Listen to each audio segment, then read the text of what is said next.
Look at your living room for a moment. If it feels smaller than it should, the problem may not be the square meters. It may be the way the furniture is asking your eye to move. A room feels spacious when you can understand it quickly. Where to sit, where to walk, and where to look. In the next few minutes, I will show you 5 layout mistakes that quietly shrink a room and the exact changes that make the same space feel calmer, larger, and more intentional. The first mistake is pushing every piece of furniture against the wall.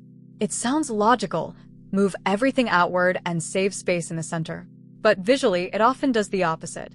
The furniture stops relating to each other. The empty center becomes a passage instead of a place, and conversation feels stretched. Try pulling the sofa or chairs inward by even 15 to 30 centimeters. Let the front legs meet one generous rug. Suddenly, the seating reads as one connected group, and the room gains depth instead of losing floor area. If this helps you see your own room differently, subscribe. I make these videos to help you understand why a space feels right before you spend money changing it. The second mistake is a rug that floats underneath the coffee table without touching the seating. A small rug may seem safer, but it draws a small boundary in the middle of the room.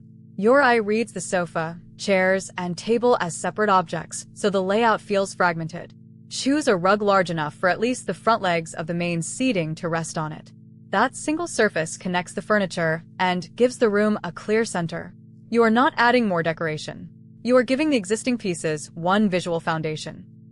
The third mistake is making the walking path compete with the seating area. If you have to turn sideways around a chair, cut between the sofa and coffee table, or cross directly in front of the television, the room will always feel busier than it looks. Protect one obvious route through the space.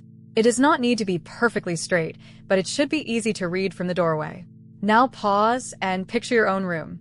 Where does your body naturally hesitate? That hesitation usually shows you exactly which object needs to move. Clear circulation creates physical ease, and your brain translates that ease into more space. The fourth mistake appears most often in open-plan rooms. Everything is present, but nothing has a clear role. The desk leaks into the conversation area, dining chairs drift toward the sofa, and small objects try to create boundaries that the furniture never established. Start by deciding what the room must help you do. Then give each activity one anchor. A rug can define conversation. A lamp and compact desk can define work. The back of a sofa can separate living from dining without building a wall. A well-zoned room does not feel divided. It feels understandable, and that clarity is one of the quietest forms of luxury. The fifth mistake is filling a modest room with many undersized pieces. Several tiny tables, narrow chairs, small rugs, and scattered accessories may technically fit, but each one creates another edge for your eye to process. The room becomes visually crowded even when there is open floor between the objects. Fewer, more confident pieces usually make a small room feel larger. Choose one sofa with presence, one properly scaled rug, one useful coffee table, and only the chairs the room genuinely needs. This is not minimalism for its own sake. It is visual editing. Every object earns its place, and the space between objects becomes part of the design. So before you buy anything, test the layout you already have. Pull one seat inward. Check whether the rug connects the furniture. Walk your natural route. Give every activity a clear zone, and remove one small piece that adds more noise than value. You do not need a larger home to create a better sense of space. You need a room that makes movement, conversation, and attention feel effortless. Which of these 5 mistakes is happening in your living room right now?